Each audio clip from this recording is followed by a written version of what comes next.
Emotional intelligence or relational intelligence? What's the difference? Stick around. Let's talk about it.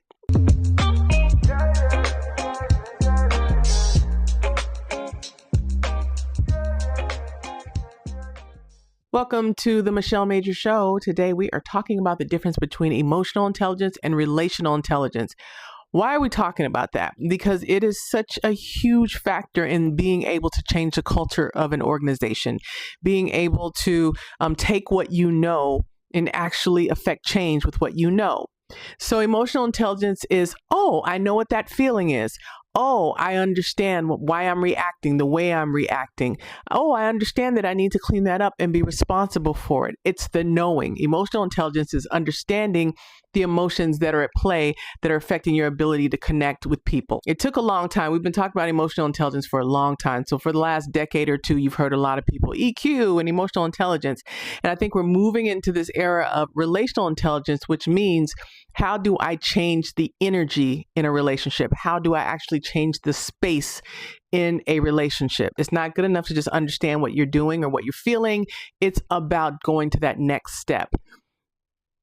Now, let me pivot for a second and then I'll come back to that. A lot of people say, oh, well, of course we know how to lose weight, eat right, exercise, or whatever the thing is, right? We understand how to lose weight. Most people know intellectually how to lose weight. Many of us know emotionally, the impact of having the added pounds on your knees, on your joints, on the way you see yourself in the mirror, all of those things. We know the emotional components of it. And I have the emotional intelligence to understand, I'm sad because I'm feeling this way, or I'm feeling frustrated, or whatever is coming with this particular weight gain or issue that you're dealing with, right? Relational intelligence, the relationship with your body changes with behavior. It changes the energy between you and the relationship with your body. And so that's usually a behavior-based thing. So if you take that back into the workplace or back into your intimate partnerships, you understand why you're feeling what you're feeling, but the moment that you have to go and tell that person, hey, this is how I'm feeling, or this is what I need, or whatever the activation that needs to happen to change the behavior, change the experience with that person, personally or professionally, that's where we get stuck. That is where the relational intelligence comes in. It comes in when we have to slow down. And we have to think about what we're feeling and summon the courage or the bravery to walk over to that person and say, here is some feedback, or here is what I'm experiencing, or here is what I need. That's the relational part. That's the part that actually changes the relationship. Your emotional intelligence is about you and understanding you. But if you do not take it a step further and then use that to change the dynamics or the energy of the relationship, then we're just stuck at, okay, great. That's great that you know what it's about and what you're feeling and how to interpret and why you're reacting the way that you're reacting. So there's a different level of bravery or courage that it takes to move into the relational intelligence space. Now, as part of some of the things that are happening that I'm seeing a lot is we tend to weaponize therapy-based language. Okay. Some of us do it strategically. Some of us do it because we hear it a lot. That's what social media does, is that it takes up a new word or a new idea, a concept, and then it makes that the thing, almost just like slang. It makes it the next way that people articulate what they are feeling. So they will say, oh, I'm triggered, or you have triggered me. Or they will say, I'm traumatized, right? We use words now that mean any and everything. Trauma used to mean a very specific thing. It does not anymore. There's no judgment in that. But what happens is when we use it in ways that aren't clear, now we do not have a shared understanding of what we mean when we say trauma. When we don't have the language to understand what it is, then it's a moving target in terms of how we deal with it. Okay. So we tend to do that. Now, another thing that happens, and speaking of the word trigger, is that we will say something like, you triggered me. You triggered me. Now, when somebody says you triggered them, what they're saying is, you did something to me that has now brought back up and reminded me of a thing that happened when you weren't there and that you had nothing to do with. You triggered me. You reminded me of that situation that my parent always used to say, or that feeling, or that whatever that this person has nothing to do with. And so by telling somebody that they have triggered you, you are now making them the face of and responsible for this thing that has happened that has nothing to do with you. Okay. When you become responsible for that, that's a different set of work that now you have to do in order to continue or to have some kind of relationship with me, because now I have made you responsible for reminding me of that thing. It is my work. It is my work to understand and to deal with whatever that was in the past, whatever happened. Otherwise, everybody's a walking trigger. And that's what we have now. Everybody's a walking trigger.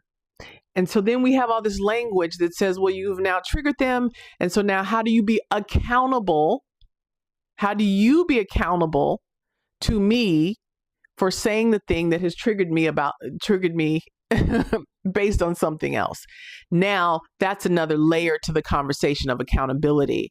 Accountability is about being responsible for what you said and being responsible for what you did. Absolutely. But there's also another piece where I need to be accountable for my baggage and my trauma and my triggers as well. And so there's a breakdown relationally when I am now making everybody who reminds me of that thing wrong and the problem now. The problem with my ability to be successful, the problem with my ability to communicate, the problem with my ability to feel free, right? It is now on you to say the things and say the right things based on stuff that you have no understanding of, to say the things to make sure that I'm okay. Okay. Now, please understand, I'm not victim shaming. I'm not making anybody wrong for feeling that something that was said has triggered them at all. That is humaning. That is the basics of being a human. Things happen in life. They hurt. We take those things and we hold on to them as a memory because we never want to have that feeling happen again, or it stays in our body and our DNA, and we don't do our proper work, our therapist, getting the conversation complete with the person, all the things to do to have that burden and that weight of that experience not own and govern our lives. But a lot of us don't do that work. And so we walk through the planet, we're just waiting to be offended. We're waiting to be triggered. We're waiting and bracing ourselves for the continued pain and trauma that we never did the work to complete. Okay. Now, let's be very clear. There are people who go around and they harass, and they are narcissists, and they are manipulators, and they are gaslighters, and they actually do go around disrupting and creating all kinds of energy, negative energy, sadistic energy, mean energy, just energy to keep you off your square. Absolutely. But we're talking about these are two different conversations. We're talking about two different conversations. The first conversation is, I need to be accountable for my work that I need to do in my life and in the chapter, my life journey. That is my work to do. That is my work to do. We have to do our own individual work, because what we're doing is now we're holding everybody responsible and accountable for our emotions. And then we misuse these words. So not only do we misuse them in those kind of ways, we misuse them in a different way. Instead of holding that person accountable, or instead of having a difficult conversation with them, they'll just say, hey, I'm just protecting my peace. That means I'm just going to avoid it. Let's not mistake protecting your peace from avoiding a conversation that you need to have with a coworker or with someone that you love, right? Now, there are times where there are people who are not well and they are manipulators and get all the things that I said, and gaslighters and narcissists, all those things. Yeah, protect your peace. Absolutely.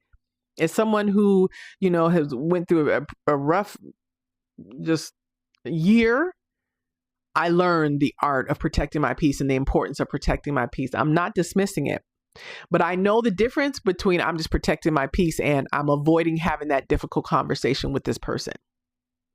Those are two different things. And so now we use this therapy based in this language to be able to not have to lean in and to interact and to engage in the relationship, relational intelligence. So I can understand what I'm doing and I can convince myself whatever I want to convince myself of. But let's just be clear and let's be honest about what we're really doing when we say things like, oh, I'm just protecting my peace. I'm not going to deal with it. And but the reality is compartmentalizing is another form of avoiding. I just have to turn that whole part of my brain off, the whole part of my humanity off, and focus on this thing over here because that is draining me. I don't know what to do with it. And I'm just going to turn that whole piece of myself off. That is a lot easier than saying we seem to be stuck. And here's what my boundaries are. So let's propose some different ways that we can still engage or that we can still make this work without X factor, whatever that factor is that makes it untenable, that friction point. What is that friction point and how do you either smooth it out or root it out?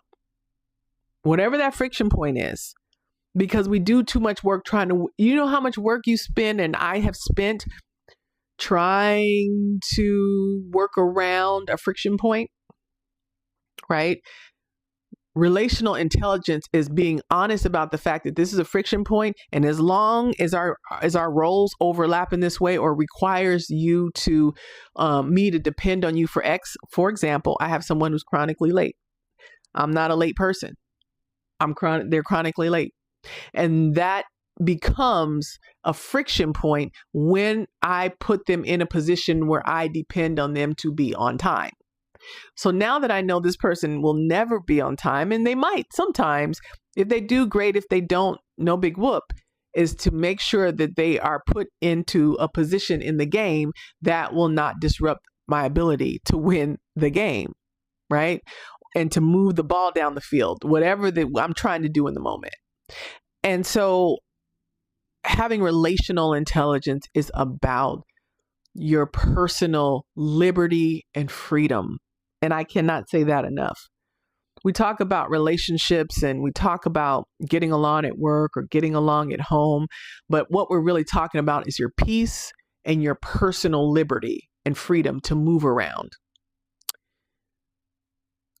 That same friend that's chronically late told some friend that they are, in a great friendship with. And they said to the friend, hey, I'm late. I will be late. How do you relate to lateness? How do you interact with, how do you engage with, how do you handle, how do you manage and navigate lateness? And they were like, I'm good. I'm good. Now that person is no longer stressing out about being in relationship with that person. But when they have to do something for me or with me, they're vigilant and they have their okay, I got to make sure. That's why I don't want to put them in that. I don't want to put myself in it. So I do not ask them to do anything that requires time. And this is one of the closest people in my life. So it's not like it's some person, some one-off. I'm a very timely person. I have lots of judgment around, my life works around time-based things. And so that's something that's important to me. And that's something that they struggle with. So let's figure out how to do that. That's relational intelligence. Understanding the space, understanding the energy, understanding the commitment, understanding the relationship of the people that you are engaging with, so that nobody's constantly on edge. Nobody's feeling judged. Nobody's feeling like they're never enough, or they're constantly trying to please somebody and constantly disappointing them. So I'm talking about relational versus.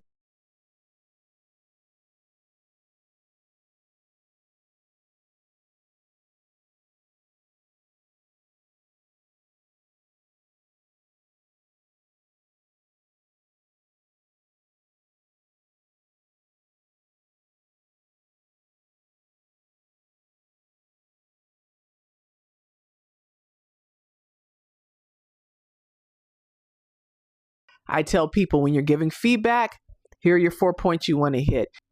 Hey, Hannah, I noticed that today you did such and such. That's the behavior. When you do that, such and such, that's the impact. I name it all and put it in a script. The one thing I can't do is, when the event happens, I can't stick my hand down your throat and make you say the words. That's the relational part. That's the work. This is not a conversation of knowledge. We all know how to lose weight, and yet the weight loss industry is a $1 trillion industry. You think people don't know how to lose? No, it has nothing to do with the knowledge. It's about the behavior. And the behavior comes from something different. You remember I told you them triggers, them things that happened a long time ago? It comes from that. I can't do anything about that. So if I give you the tools and you don't work the tools because you have not dealt with the stuff that makes you stuck when you have to hold somebody accountable, the stuff when you have to have courage, I can't make you do the self-reflection work and really own and acknowledge your part in it. Can't do that, right? So that is what the real stoppage is for a lot of folks. It is the relational part. It is shifting the behavior through changed actions. It's not just emotional anymore. It's great. Emotional intelligence is great because now we can identify. We got tons of language. We got tons of language now to describe what the emotions are. But we do not, the next level, I'll say, is that we start to deal with the action and the behavior and the courage that it takes. Now, I can coach you through it. If you want to take some time, and you say, hey, Michelle, I want a breakthrough in my ability to give feedback and not be afraid of what people think. I want a breakthrough in receiving feedback. I want a breakthrough when somebody says something inappropriate and we're sitting there in the room, in the meeting room. Somebody says something inappropriate. Everybody heard it. I should be able to say something and I can't. I freeze. I need help. I help you with that. But it's not going to be a tool. It's going to be a practice, like everything else. So if you want to have a breakthrough in that, sure, I can help you do that. But just know it's going to take work and it's going to take discomfort. And if you're not willing to be uncomfortable, I'm not the person I don't think I'm the person for you. But, I think it's important to at least name it and understand and be honest. I'm not ready to actually change my behavior. I'm good that I can even name it, but Michelle, I'm just not ready to change my behavior. But it starts with honesty. So be honest about where you are so that you can actually own it and not have it own you. That's it for this week, y'all. I will talk to you next week. I hope you enjoyed today's episode. If you have, please like, share, comment, subscribe, do all the things you know to do on the socials, and we'll see you next time.